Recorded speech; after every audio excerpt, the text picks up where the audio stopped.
Agora o assunto eleições 2020. Preste atenção. Foi promulgado, né, uma emenda constitucional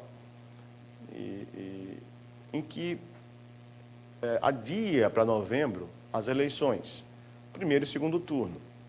Além disso, e com isso, na verdade, prazos do calendário eleitoral também foram modificados. E você presta muita atenção nessa reportagem que a Carla Alencar preparou e a gente já dá o pontapé inicial na cobertura das eleições 2020.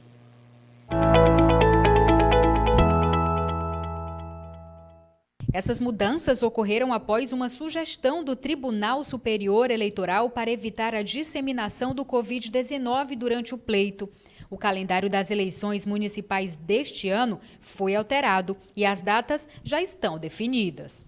Com o adiamento das eleições aprovado pelo Congresso, o primeiro turno das eleições 2020 será no dia 15 de novembro e o segundo turno dia 29. Mas e aí? Com a prorrogação, vai diminuir a contaminação do novo coronavírus?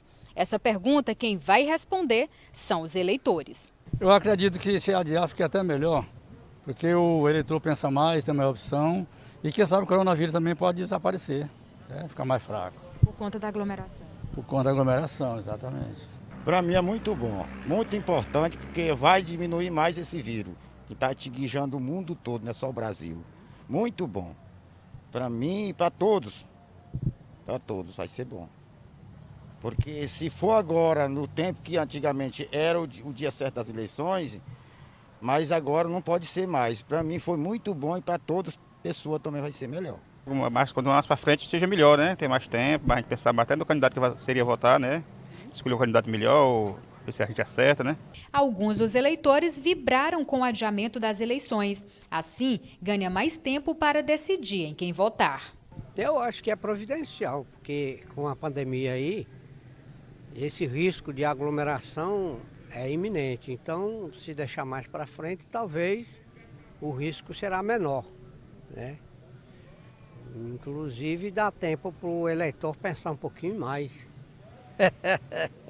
Se é que tem muita escolha, não sei. Vai dar muito, como se diz, muita gente junto, né?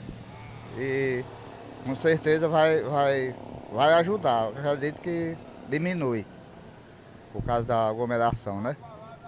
Eu, por mim, assim, por minha parte, eu concordo que se adoar é melhor, se passar adiar, né? Mudaram para o dia 15, né? Dia 15 e o segundo turno dia 29. Mas aí é uma coisa que ninguém sabe ainda. Eles estão querendo. Agora depende também, eu não sei.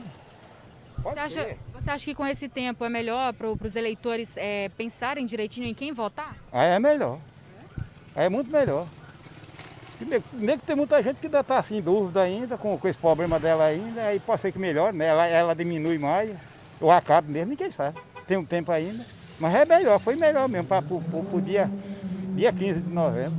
O calendário eleitoral prevê quase 300 eventos durante o ano. Desses, cerca de 36 têm marco temporal em julho.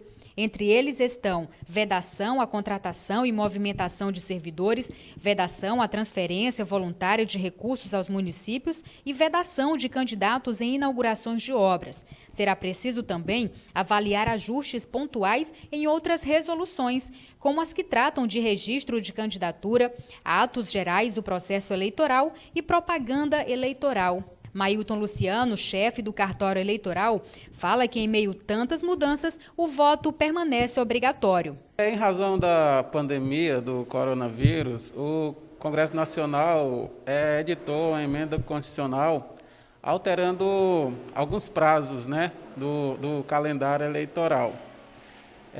Esses prazos eles servem tanto para os candidatos, né, quanto para os eleitores. Temos para convenção partidárias, né, para a escolha dos candidatos. Então, temos período de 31 de agosto a 16 de setembro para essas convenções. Já para o registro de candidatura, os partidos têm até o dia 26 de setembro, certo? Então, após 26 de setembro, os partidos e os candidatos, no caso, é o prazo já que eles já poderão fazer a sua propaganda eleitoral, né? Para o eleitor, o principal prazo são as eleições, né? Que passou do dia 4 de outubro para 15 de novembro, primeiro turno. Nos municípios onde haverá segundo turno, essa data passou para 29 de novembro, né? Então, são as principais datas de interesse do eleitor, né, que é o dia da eleição. Veja agora as principais datas que foram alteradas no calendário eleitoral. A partir de 11 de agosto, as emissoras de rádio e televisão ficam proibidas de transmitir programa apresentado ou comentado por pré-candidato. 15 de agosto, prazo para servidores públicos que vão concorrer se desincompatibilizar. 31 de agosto a 16 de setembro, realização das convenções partidárias para definição de coligação e escolha dos candidatos. As convenções poderão ser por meio virtual. 26 de setembro, o último dia para registro das candidaturas, o início do prazo para que a Justiça Eleitoral convoque partidos e emissoras de rádio e TV para a elaboração do plano de mídia. Após 26 de setembro, início da propaganda eleitoral, inclusive pela internet. 9 de outubro, início da propaganda gratuita em rádio e televisão. 27 de outubro é a divulgação de relatórios pelos partidos, coligações e candidatos discriminando os recursos recebidos do fundo partidário, do fundo de financiamento de campanha e outras fontes, bem como os gastos realizados.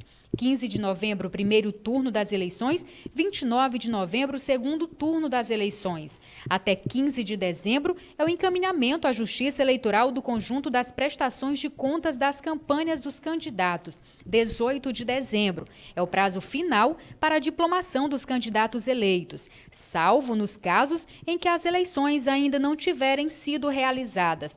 1º de janeiro de 2021 será a posse de prefeitos, vice e vereadores. Apesar de ter havido alteração de vários prazos, a questão do eleitor que tirar a primeira vez, transferir, esse prazo já passou, encerrou-se. Ele não vai ser reaberto um novo prazo para que sejam feitas transferências, alistamento, etc. Entendeu? Então, lembrar disso. Também com relação à desincompatibilização dos pretensos candidatos, né? Porventura, seja um funcionário público ou algum que seja listado como obrigatório a desincompatibilização, aqueles que teriam prazo de 6 meses já passou, né? 4 meses já passou, então eles não haverá um novo prazo.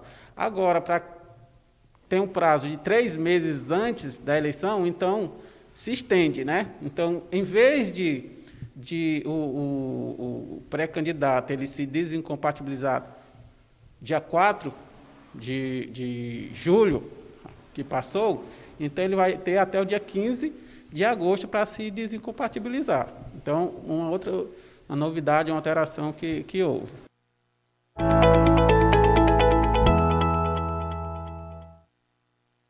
9 minutos, é isso. E você vai acompanhar todos os detalhes, as informações das eleições municipais, né? Inclusive, vamos fazer com certeza uma série de entrevistas com os candidatos e acompanhar o passo a passo aqui no Balsas Acontece, no canal 23 da Balsas TV, tá bom?